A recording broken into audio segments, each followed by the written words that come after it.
It's been 12 weeks now since my administration began, and I think that even our critics would agree that, at the very least, we've been busy. Busy indeed. In his first 100 days in office, President Obama has issued controversial executive orders on torture and stem cells, steered passage of a $787 billion stimulus package, met foreign leaders, and delivered speeches and launched initiatives on the economy, health care, education, energy, transportation, and foreign policy. Oh, and don't forget about the puppy. These are the first pictures that are just coming in. There you see the first family. Let's watch a little bit and see what they say if we can pick up the sound. For most presidents, 100 days is an arbitrary benchmark. But in Obama's case, the occasion provides an opportunity to tie up some important questions left unanswered from his historic presidential campaign and to assess a burst of early activity unrivaled since Franklin Delano Roosevelt tackled the Great Depression in his first 100. So how has Obama done during this admittedly short time frame? What did the battles he's waged and the agenda he's pursued tell us so far about the man?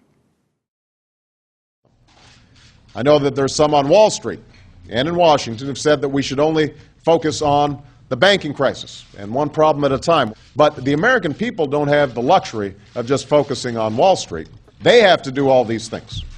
They have to confront all these problems. And as a consequence, so do we. Obama firmly believes that major problems the country faces are connected, and that the path to economic recovery is predicated on strengthening everything at once. He's organized his White House to confront these realities by appointing senior counselors with broad portfolios and 5 czars whose jurisdictions straddle multiple cabinet departments. In just under 3 months, we've responded to an extraordinary set of economic challenges with extraordinary action. Action that's been unprecedented both in terms of its scale and its speed. Obama's actions during the first 100 days show he believes the public is ready for bold leadership. With his favorability rating still in the 60% range, Obama's bet appears to be paying off. However, if Americans don't soon start to see tangible benefits from his expensive policies, their patience could be short-lived. Protesters at the tax day tea parties voiced their displeasure with these policies. Look for Obama's approval ratings to slip if some other Americans follow suit.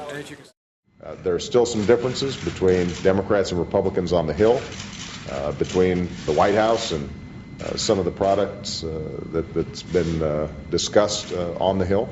But what we can't do is let very modest differences get in the way of the overall package moving forward swiftly.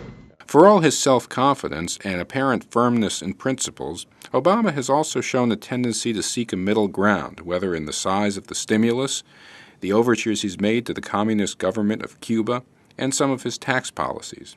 This is part of an effort to make sure he has the maximum number of people on board with each initiative. We'll see if he needs to continue doing that if the economy begins to recover and if his popularity surges even further. First 100 days assessments usually say more about the nation's expectations for the president than the man himself. Obama will ultimately be judged not by this early standard, but by the thrust and direction he provides over his entire 4 or 8 years in office.